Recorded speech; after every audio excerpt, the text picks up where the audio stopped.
하나님께서 오늘 우리에게 주시는 말씀은 디모데전서 4장 4절과 5절 말씀입니다. 신약성경 338쪽입니다.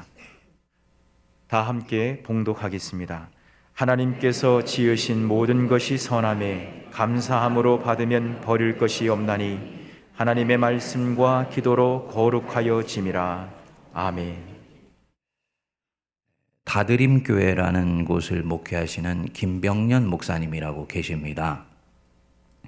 목회하시는 중에 사모님이 뇌일혈로 쓰러지셔서 지금까지도 식물인간처럼 거동을 못하시는 가운데서도 사모님 병수부활을 하며 또 자녀들을 교육시키며 목회를 계속하고 있는 아주 대단한 분이십니다. 또 그런 가운데서도 고난이 떠나지 않는 자신의 삶에 얽혀있는 여러 가지 진솔한 고백들을 얽어내어서 많은 사람들의 고개를 끄덕거리게 하는 그런 글을 쓰고 있는 분입니다. 이분이 쓴 목회 컬럼 중에서 감사만 하라고요 라는 글의 일부분을 여러분들에게 읽어드립니다. 장인어른과 장모님은 무조건 감사하라 하신다. 그러나 나는 감사하라는 말에 알레르기 반응을 보였다. 예, 장모님, 감사 많이 하세요. 이제 감사만 하시면 되겠네요. 혼란, 당혹, 황당, 당황. 이런 단어가 내게는 훨씬 익숙한데 이 상황에서 감사부터 하라는 주변의 강한 압박감은 나의 내면을 공황 상태로 몰고 갔다. 아플 때 감사보다 먼저 울고 싶은데 먼저 감사부터 하라는 말은 나에게는 영적인 폭력으로 보였다. 감사로 괜찮지 않은 상황을 무시하는 태도는 영적으로 성숙한 삶이 아니었다. 아내가 여전히 새근새근 숨을 쉬며 살아있지만 숨만 쉬는 것만으로 감사하게는 잃은 것이 너무나 많다. 최선을 다해서 간호해도 순간적인 부주의로 아내가 욕창을 알아 겪는 아픔을 보며 나는 감사하지 못한다. 나는 아직도 감사가 서툴다. 오늘은 추수감사절로 지키는 날입니다. 가을에 풍성한 수확을 주신 하나님께 감사하고 한 해 동안 여기까지 인도하신 하나님 찬양하며 12월 달 다가오시는 우리 주 예수 그리스도의 오시는 날을 기다리는 그런 날입니다. 그러나 김병년 목사님처럼 감사가 부담스러운 분들도 있습니다. 자기가 계획한 대로 인생이 풀려지지 않는다고 생각하는 사람들, 생이 엉뚱할 뿐만 아니라 잘못된 방향으로 가고 있다라고 생각되는 사람들, 그래서 그 어긋나 버린 길에서 고난이 던진 돌에 맞아서 신음하는 사람들에게 감사하라는 말은 오히려 이들을 더욱 힘들게 만들 수도 있습니다. 영적인 폭언이고 말의 폭력이 될 수도 있는 거지요. 왜냐고요? 우리는 감사하는 기계가 아니고 인간이기 때문에 우리는 감사할 수 없어 보이는 상황에서도 그저 감사하며 살도록 버튼이 눌러져 있는 기계가 아니고 인간이기 때문에 감사하기 전에 이 아픔을 치유할 수 있는 시간이 필요합니다.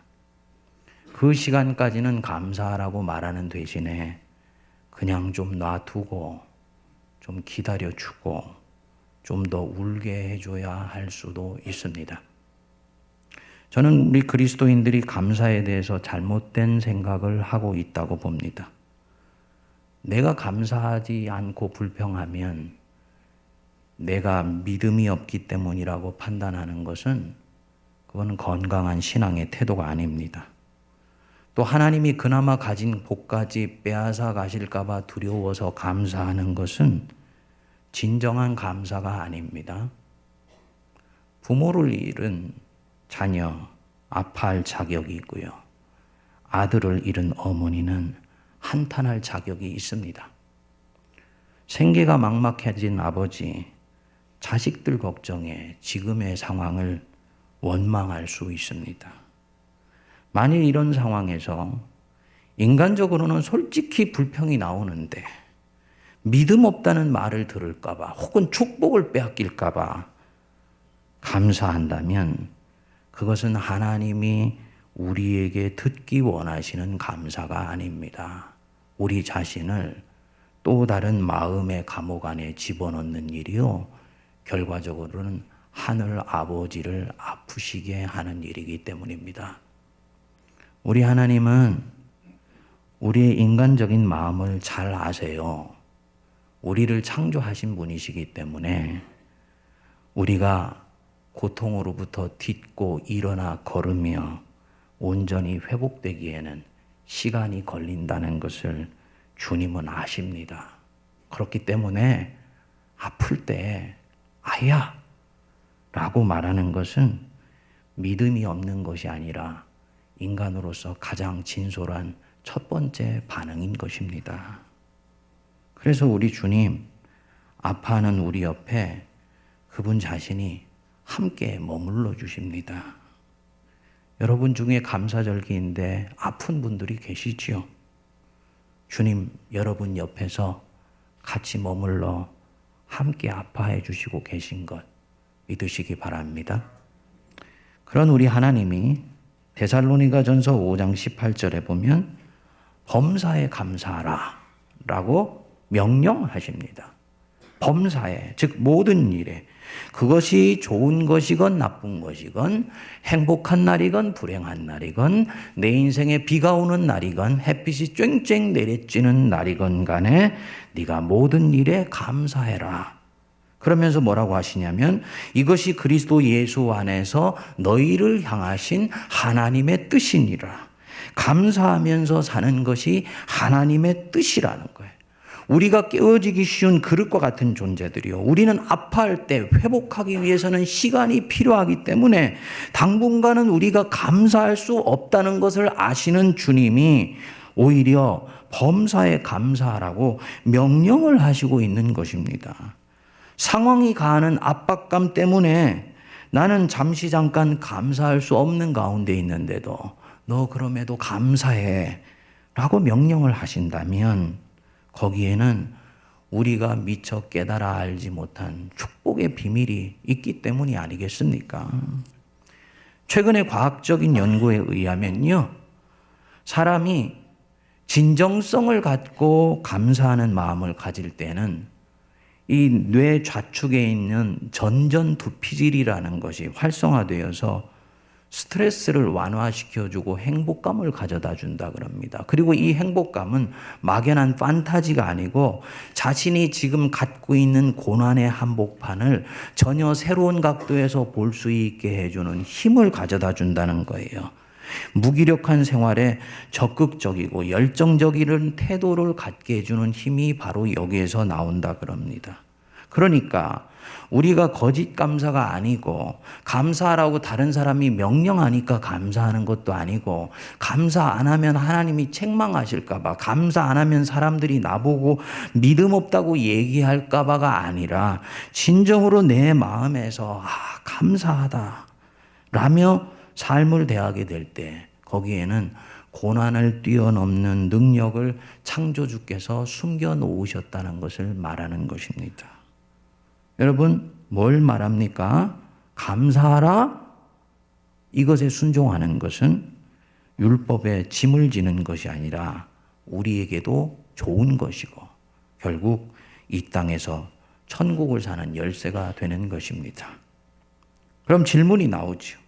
긴장과 압박이 끊어지지 않는 이 세상 한복판에 살면서 우리는 어떻게 하면 거짓 감사가 아니고 진정 마음에서 우러나오는 감사와 찬양이 차오르는 삶을 살 수가 있을까요?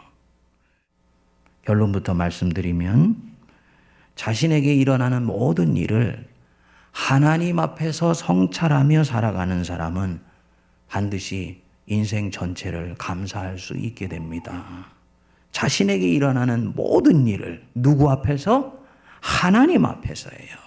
상황 속에 함몰되어서도 아니고 환경 속에서도 아니고 다른 사람의 평판 속에서도 아니고 하나님 앞에서 반추하고 성찰하면서 주님의 은혜의 빛 안에서 다시 바라볼 수 있는 사람은 감사할 수 있게 됩니다. 오늘 주신 말씀이 바로 그 비밀입니다. 말씀 보시면은 4절에 하나님께서 지으신 모든 것이 선하매. 하나님이 지으신 모든 것, 제일 먼저 떠오르는 것은 하나님이 만드신 피조세계 전체겠지요. 우리 인간은 말할 것도 없고 하늘의 산천조목과 공중의 새와 짐승들, 바다의 고기들과 바다와 산과 돌들, 그 모든 것, 어떤 것이든 하나님이 창조하신 모든 것은 근본적으로 선해요. 그런데 하나님이 창조하신 것이 한 가지 더 있습니다. 뭐냐? 나의 인생, 나의 삶, 하나님이 창조하신 것입니다. 나는 우연히 이 세상에 온 것이 아니고 하나님이 내 인생을 빛이 있으라 하심에 빛이 있었던 것처럼 네 인생아 이제부터는 이 세상에 있으라 하고 말씀하셔서 그분이 있게 하셨기 때문에 시작되었다는 거지요. 그리스도인의 인생관입니다. 여러분 아멘 하십니까? 그러니까 우리는 하나님이 지으신 모든 것이 선하다면 내가 내 인생을 어떻게 보고 있건 간에 본질적으로 내 인생은 선한 것이요 아름다운 것입니다. 이유가 뭡니까? 하나님이 우리에게 주신 선물이기 때문입니다. 목사님, 제 인생은 저주받은 인생입니다. 저는 구제불능이에요. 아니에요. 그 인생이 저주받고 구제불능인 것이 아니고 그렇게 판단하는 생각이 구제불능일 뿐입니다. 생은 하나님이 우리 각자에게 주신 선물입니다. 그래서 선하고 아름다운 것입니다. 그래서 하나님이 지으신 모든 것이 선함에 그 뒤에 뭐라 그랬습니까? 감사함으로 받으면 버릴 것이 없나니. 그리스도인이 생을 바라보는 관점인데 참으로 진리예요, 진리. 저는 불신자 가정에 태어나서 삶의 굴곡을 적지 않게 겪으면서 여기까지 왔습니다. 정상적으로 학교를 1학년에서부터 3학년까지 해서 졸업한 것은 초등학교 때부터 고등학교 때까지고요. 그 이외에는 항상 학교를 다니건 뭐를 하건 간에 중간에 무슨 일이 있어서 같이 들어온 동료들보다 1년 혹은 2년 늦게 학업을 마치곤 했습니다. 대학도 재수를 했고요. 학부 마치고 대학원을 갈 때도 과를 옮기는 바람에 1년을 공부해서 진학을 했습니다. 실패도 몇 차례를 해봤습니다. 목사로서 은혜스럽지 않은 이력도 갖고 있습니다. 미국에 있을 때 교회를 개척해 놓고는 결국은 뒷감당을 하지 못하고 몸이 부러져서 자기가 개척한 교회를 스스로 내려놓게 되면서 목사로서의 불명예를 끌어안고 지냈던 시간들도 있습니다. 그런데 돌이켜서 생각해 보면 하나님이 지으신 이 삶의 구비구비와 국면들은 결국은 다 선한 것이었습니다. 감사함으로 받으니 하나도 버릴 것이 없어요. 영어 성경으로는 Nothing is to be rejected 이렇게 나왔습니다. rejected, 거절되고 거부되며 내 안에서 부정되어야 되는 것들은 없다. 이것은 없었어야 되는데 이 일은 일어나지 않았어야 되는데 라고 생각하면서 할 수만 있다면 지우개로 지워버리고 싶은 그런 내 인생의 삶의 어떤 사건들은 없다라는 것입니다. 감사함으로 받으면 버릴 것이 하나도 없어요. 여러분, 소를 잡으면 고기부터 시작해서 몸통까지 하나도 버릴 것이 없지 않습니까? 그렇죠? 시골에 있어 보신 분들은 알지요. 고기는 뭘로 먹나요? 곰탕으로 먹고요. 뼈다귀는 설렁탕으로 먹고, 내장은 소내장탕으로 먹고, 소머리는 소머리 국밥으로 먹고, 심지어 소꼬리는 소꼬리탕으로 먹어요. 하나도 버릴 것이 없어요. 네. 우리의 인생도 마찬가지입니다. 저는 그렇게 얘기를 합니다. 인생은 소다. 인생은 소예요. 정말 버릴 것이 하나도 없습니다. 제 이메일의 닉네임이 우보인데, 소걸음. 네. 정말 인생은 하나도 버릴 것이 없습니다. 에이, 목사님, 지워버리고 싶은 기억이 얼마나 많은데요. 그때 그 일로 인해서 지금 내 인생이 완전히 곤두박질 쳐버리게 되었는데 뭘 하나도 버릴 것이 없습니까? 공감할 수 없는 분들도 계실 것입니다. 그분이 그렇게 생각하는 데는 이유가 있습니다. 소가 왜 버릴 것이 없냐 하면, 소는 다른 짐승과 달리 몸 전체가 깨끗한 동물이라 그럽니다. 마찬가지죠. 모든 부위가 깨끗해야지 버릴 것이 없는데 인생이라는 몸통에서 어떤 부분이 깨끗해지지 않고 있는 부분이 있기 때문에 그 부분은 그 사람에게는 버려버리고 싶은 부분이 되어버린 것입니다. 절대로 우리는 무조건 감사할 수가 없습니다. 절대로 그 순간이 무조건 받아들여질 수가 없어요. 그렇게 하기에는 내가 너무 아프기 때문입니다. 어떻게 해야 되느냐? 디모데전서 4장 5절로 가야 돼요. 우리 같이 한번 읽어보겠습니다. 하나님의 말씀과 기도로 거룩하여 지민이라. 하나도 버릴 것이 없기 위해서는 하나님의 말씀과 기도로 거룩해져야 된다. 그러니까 4절이 진리로 설 수 있게 해주는 토대가 되는 말씀이라는 거지요. 선포하면서 나는 감사해라고 외치는 것으로는 대단히 공허합니다. 신앙은 절대로 공허한 것이 아니에요. 맹목도 아닙니다. 실제로 감사할 수 있고 하나님이 감사하기를 원하시는데 너희들이 그렇게 하려면 어떻게 하면 되냐면은 하나님의 말씀과 기도로 뭐 해지면 된다고요? 거룩해지면 돼요. 여기서 이 거룩하다는 말이 굉장히 중요한 단어입니다. 영어로는 보면 홀리라고 쓰지 않았습니다. 정확히 말하면 consecrate. 그래서 그 순간들이 정화될 때, 즉 그 사건들을 내가 꽁치고 숨기고 뒤로 가려놓고 있는 것이 아니고 하나님의 제단 앞에 그 순간과 사건과 지금의 이 현재 지워버리고 싶은 이 삶의 국면들을 하나님 앞에 내어놓을 때 결국은 그것은 하나님의 은혜의 빛 속에서 새롭게 이해되면서 하나도 버릴 것이 없고 다 선하게 되어서 결국 감사합니다, 주님. 이라는 고백이 나오게 된다는 거지요. 우리 기독교 개신교 신앙에서는 많이 접근하지 않는 부분인데 대단히 중요한 부분을 바울이 지금 보여주고 있는 것입니다. 기억에서 지워버리고 싶은 인생의 어느 순간, 인생의 어느 특정 국면 자체가 하나님의 말씀에 의해서 비춰지고 기도 속에서 인생이 이해되기 시작할 때 그 사람의 인생은 그때 정화되기 시작합니다. 그리고 그 사건들은 죽여버리고 싶은 것이었는데 말씀과 기도 속에서 이 사건이 가진 참된 의미가 내게 새롭게 이해가 되면서요. 에스골 골짜기에 마른 뼈들이 살아나듯이 인생이 다시 살아나는 역사가 일어나게 되는 것입니다. 그리고 그 모든 것들이 하나님의 섭리 속에서 빛이 나기 시작합니다. 이때 내 인생을 엮어온 그 어떤 것도 버릴 것이 없고 주님이 지으신 모든 것은 선한 것이구나. 감사와 찬양이 여기서 흘러나오지요. 그 사람의 인생이 부활한 것입니다. 이게 복음의 능력이에요. 여러분들 아시는 대로 저는 이 2018년 여름에 지워버리고 싶은 고통을 한 가지 겪었었습니다. 6월 18일에 30분짜리 시술을 한다고 병원에 들어갔는데 심장 쪽 혈관이 터져서 죽을 고비를 넘기고 결국은 살아났습니다. 그리고 그때 이후로 많은 것들이 제게는 달라졌습니다. 지금도 가슴을 열고 큰 기역자로 꺾어져 있는 흉터를 보면 저는 아직도 이 상처를 받아들일 수가 없어요. 거울 속에 서 있는 저 자신이 너무너무나 낯설게 느껴집니다. 겨울이 되어가니까 피부가 당기고 가슴이 막 저려요.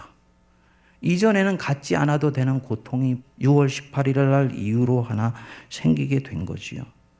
더 안타까운 것은 제가 보기엔 목회자로서 부임한 1년은 그야말로 교회가 새로워지며 부흥할 수 있는 전기를 만든 골든 모멘트로 우리 목회자들 세계에서는 얘기를 하는데 그 시간들을 이 중요한 새성전에 들어가는 영적 전환기에 놓쳐버린 것 같아서 너무너무나 속이 상해요. 받아들일 수가 없었습니다. 도대체 내게 왜 내가 뭘 크게 잘못했다고 하는 생각이 차오르더라고요. 감사함으로 받으면 하나도 버릴 것이 없다 그랬는데 저는 되돌릴 수만 있다면 6월 18일 이전으로 돌아가고 싶다는 마음이 들었습니다. 자연히 제게 감사가 없어진 것은 말할 것도 없지요. 성도님들이 저를 만나시면 목사님 다시 살아서 돌아오시고 건강해지셔서 너무너무나 감사합니다. 그런데 솔직히 제 안에는 감사한 마음이 들지 않으니까 이것에 대해서 어떻게 반응을 해야 될지 몰라요. 저쪽이 훨씬 좋은 거 아니까. 사명 때문에 주님이 나를 여기로 다시 보내셨다는 것 외에는 감사한 마음이 들지를 않더라고요. 그런데 이런 가운데 주시는 은혜가 있었습니다. 아침 예배 때 요즘 요셉의 인생을 묵상하는데 이 요셉을 전에는 지혜와 경륜의 사람이라고만 생각을 했습니다. 어릴 적 꾸었던 꿈을 고난 가운데서도 놓치지 않고 결국을 이룬 성공신화의 성경적 스토리. 그런데 이번에는 전혀 다르게 읽히더라고요. 형들에게 배반을 당해서 하루아침에 자유인에서 애굽 왕의 친위대장 보디발의 집에 노예로 팔려가지 않았습니까? 어떻게 자신을 추스려서 삶의 중심을 잡았지요? 성경은 하나님께서 그와 함께 계셔서 요셉이 형통케 되었다라고 얘기를 하는데 자유인이 노예로 전락하게 되었는데 형통하면 얼마나 형통합니까? 결국은 또 일이 꼬여버리지 않았습니까? 보디발의 아내의 유혹을 뿌리쳤는데 누명을 쓰고 옥에 갇혔습니다. 그런데 성경은 또 무덤덤하게 이야기를 합니다. 하나님께서 요셉과 함께 계심에 감옥에서 그가 형통한 자가 되었다. 아니 감옥에 억울하게 갇혔는데 형통하기는 뭐가 형통해요? 형통할 것 하나도 없지요. 감사할 것 하나도 없어요.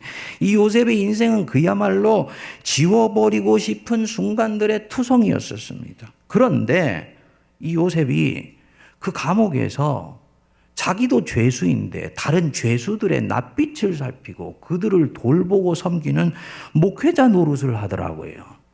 보십시오. 자기 내면에 수없이 많은 이해될 수 없는 그 의문의 덩어리들, 그거 끌어안고 사는 사람이 지금 요셉이에요. 내게 왜 이런 일이 반복해서 일어나야 되는가?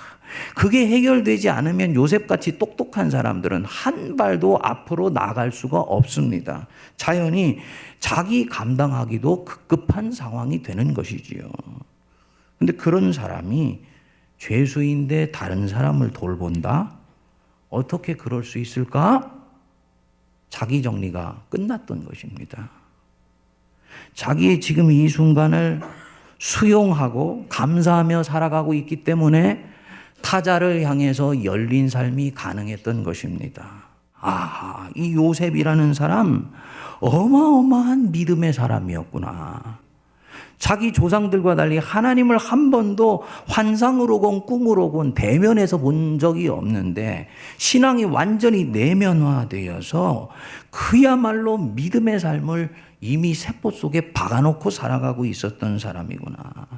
성경에는 없었지만 이 요셉은 기도하면서 하나님 앞에서 지금 자신의 그 삶을 비춰본 것입니다. 그리고 이 삶이 이유는 알 수 없지만 철저히 하나님의 섭리 속에 있을 것이다라는 걸 믿고 확신하고 하나님 앞에서 고요히 자기 인생의 걸음을 걸어간 거예요.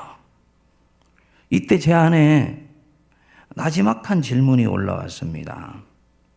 개인적인 질문이지요. 성령의 질문일 수도 있고 제 영혼의 질문일 수도 있지요.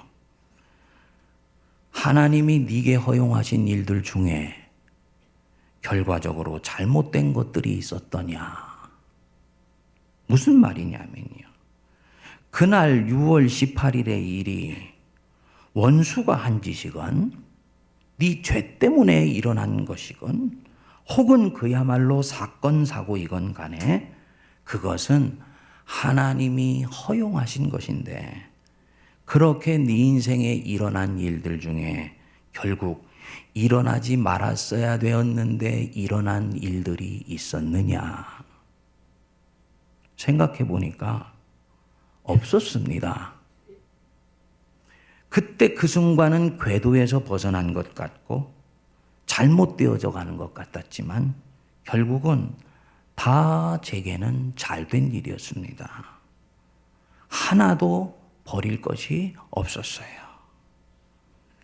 이 생이 하나님의 인도하심 속에서 빚어가고 있는 한, 하나님이 나와 함께 하시고 내가 나와 함께 하시는 하나님의 그 손길을 뿌리치지 않는 한, 하나님이 허용하신 모든 일들은 결과적으로는 다 좋았습니다. 그때 아팠었기 때문에 철이 들었고요. 실패했었기 때문에 새로운 하나님을 만날 수 있었고요.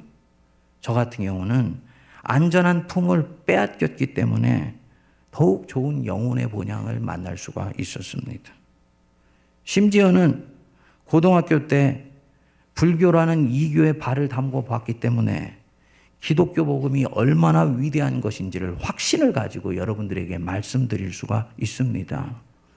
제가 대학교 다닐 때 시골에서 막 올라와서 대학교를 갔는데 그 서울 아가씨들하고 대화를 했는데 서울 아가씨들은 대화하는데 꼭 끝에 뭐뭐 했니? 뭐뭐 했니? 이렇게 하더라고요. 근데 그 말이 얼마나 예쁘게 보이는지 몰라요. 그래서 야, 나도 서울 아가씨하고 좀 데이트 한번 해보면 좋겠다. 그런데 마침내 그 1학년 가을에 소원이 이루어졌습니다. 그래가지고 서울 아가씨하고 1년 동안을 교제를 했어요. 결국은 1년 사귀다가 이맘때였던 것 같네, 생각해보니까. 결국은 사연이 있게 되어서 헤어지게 됐는데, 우리 집사람에게는 대단히 미안합니다. 집에 돌아와가지고는 베개를 뒤집어 쓰고 밤새 울었어요. 얼마나 울었는지 새벽에까지 울고 나니까 베개가 흥건히 적셔졌더라고요. 그때는 하늘이 무너지는 것 같았죠. 그런데 지금 사랑하는 내 아내를 만났다. 이거. 빈 말씀으로 드리는 게 아니에요, 여러분. 네? 네. 감사함으로 받으면, 그때는 무너져 버린 것 같았지만 감사함으로 받으면 하나도 버릴 것이 없다. 그렇게 이해될 수 있는 힘이 어디 있겠습니까? 하나님의 섭리의 손길 속에서 내 인생이 이해되어지게 되니까요. 그때 고난당한 것이 내게 유익이었다라는 것이 내가 깨달아지게 되면서 누가 감사라고 강요하기 때문에 아니라 내 영혼 깊숙한 곳에서 자발적인 감사가 터져 나오는 것입니다. 결국은 그분이 하신 일은 가장 좋았습니다. 6월 18일에 그 사건과 그 이후의 삶을 보는 관점이 그 새벽에 달라지게 되었어요. 결론이 지어지더라고요. 그러면서 제 마음에 딱 확신이 섰습니다. 영어로 I am on the right track. 나는 지금 옳은 길 위에 서 있다. 그렇기 때문에 모든 것은 다 잘 될 것이다. 여러분들도 마찬가지인 줄 믿습니다. 여러분은 하나님이 여러분들을 얼마나 사랑하시는지 몰라요. 제가 목회를 해보면은 하나님이 정말 하나님 백성을 너무너무 사랑하시는 것을 제가 느낍니다. 목회자 자신은 안중에도 없을 정도로 하나님이 하나님 백성을 살피시고 챙기시더라고요.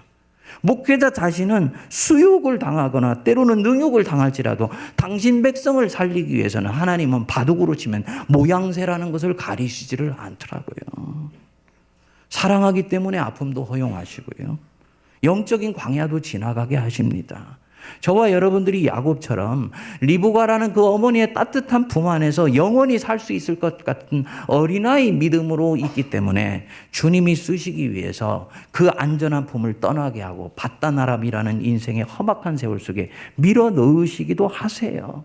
채색 옷을 입고 자랑하며 살던 그 뽐나는 요셉 안에 빛나는 보석 같은 재능이 있다는 걸 하나님 먼저 아시고 그것 갈고 닦으시기 위해서 애굽의 노예로 당분간 넘어가도록 허락하시는 것입니다. 이 모든 것 하나님 앞에 가져가서 그분의 은혜 빛 안에서 들여다보시면 이후에 버릴 것 하나도 없습니다. 오해 마세요. 지금 당장 감사할 수는 없을 것입니다. 저도 솔직히 아직은 6월 18일 이전보다 제가 지금의 생을 더욱더 감사하며 살지는 못합니다. 회복하는 중에 있기 때문에. 그리고 그날의 사건이 왜 내게 허락되었는지 저는 아직 다 알 수가 없기 때문입니다. 그러나 그날 제가 틀림없는 것 하나를 굳건히 믿게 되었습니다. 언젠가 하나님은 저로 하여금 2018년 6월 18일에 바로 그 사건을 내 인생의 가장 아름다운 전환기로 기억하도록 저에게 허락하실 줄 믿습니다. 사랑하는 여러분, 하나님이 지으신 우리의 생 귀한 것이고 아름다운 것입니다. 그분의 생각은 우리의 생각과 다르기 때문에 때로는 우리가 생각하는 인생의 행로와 트랙을 따라서 우리를 이끌어 가시지 아니하시고 우리를 엉뚱한 곳으로 내어 던지시기도 하시고 모른 척 하시기도 하시고 삶의 어두운 터널을 지나가게도 하세요.